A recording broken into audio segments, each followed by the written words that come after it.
জামাত শিবিরের নাম ধরে বলতে চাই। কেন নাম ধরছি আমি? এই জন্য বিগত 17 বছর তারা আমার বন্ধু ছিল।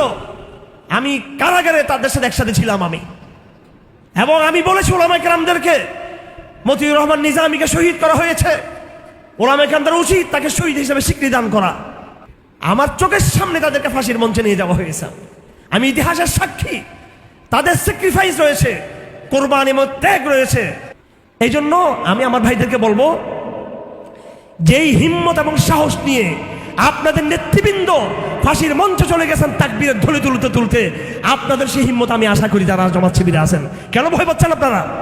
জামাত ইসলামের সাথে আমাদের মতের যেমন ভিন্নতা আছে, সাহাবাদেরকে সত্যের মানদণ্ড মানা না মানার প্রশ্নে, আমির মুআবিয়ার সম্পর্কে সহ আরো বিভিন্ন বিষয়ে, অনেকগুলো বিষয়ে তাদের সাথে আমাদের চরম মতবিরোধ রয়েছে। পাশাপাশি তাদের বিশাল কোরবানিও কিন্তু রয়েছে। কিন্তু আমাদের ইনসাফের উপর থাকতে হবে। ওয়াইযা কুলতুম ফাআদিলু, যখন তুমি কোনো কথা বলবা অবশ্যই তোমাকে ইনসাফ করতে হবে।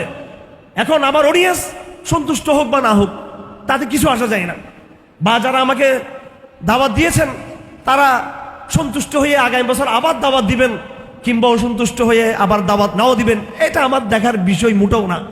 এই প্যান্ডেলের নিচে কোনো ব্যক্তিকে সন্তুষ্ট করার জন্য, বক্তব্য যাওয়ার জন্য জসিমুদ্দুর রহমান, হারুন রেজার এরা আসে নাই। আমরা প্যান্ডেলের উপরে, প্যান্ডেলের উপরে আকাশে যে মহান আল্লাহ আছেন তার সন্তুষ্টির জন্য আমরা কথা বলবো। যেই কথা বললে মহান রব সন্তুষ্ট হবে সেই কথা বলবো, যেই কথা বললে মহান রব সন্তুষ্ট হবে, পুরো জগৎ সন্তুষ্ট হলো সে কথা আমরা বলতে পারবো না। আমরা কখনো জনস্রোতকে দেখে আমরা কথা বলি না, আমরা কাগজে বাঘ না, আমরা বাস্তব শাহজালালের অনুসারী।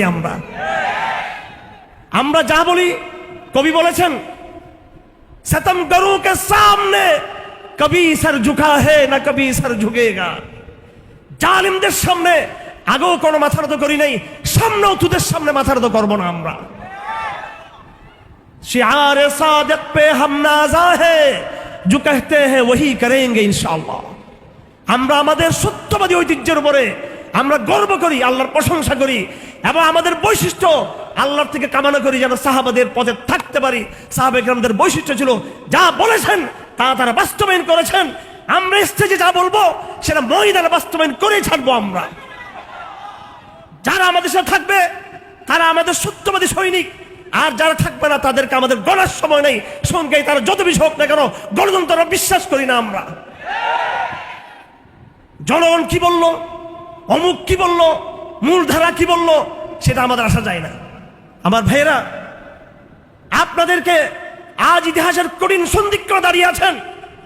আপনারা আপনাদের শত্রুদেরকে চিনেন, কিন্তু আপনারা আপনাদের মুনাফিকদেরকে আপনারা চিনেন না। আপনারা সেই মুনাফিক, আমি স্পষ্ট বলতে চাই, আমি হারুন রেজার, আমি নিজেকেও নিজের ব্যাপারে সন্দেহ করি আমার মধ্যে কোনো নেফাক আছে কিনা।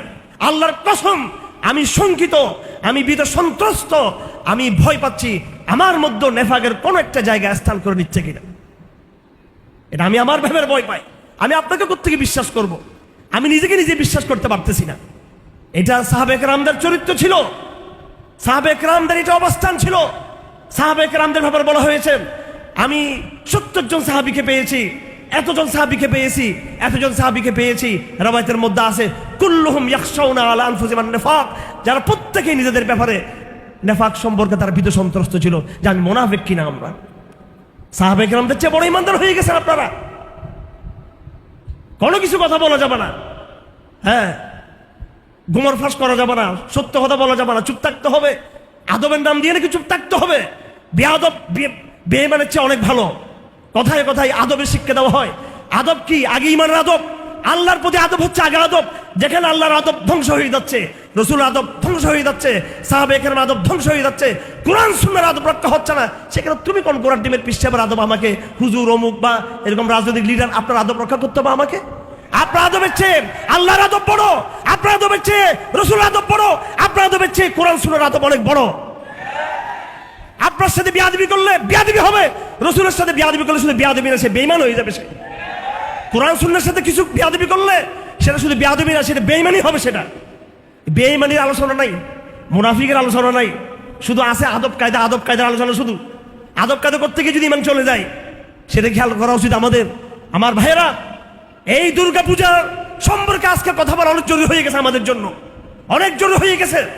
আমি চট্টগ্রাম থেকে কথা বলতে শুরু করতে চাই এবং আমি নাম ধরেছি আমার ভাইদের, যে সমস্ত ভাইয়েরা আমার সাথে বিগত 16 বছর কারাগারে ছিল।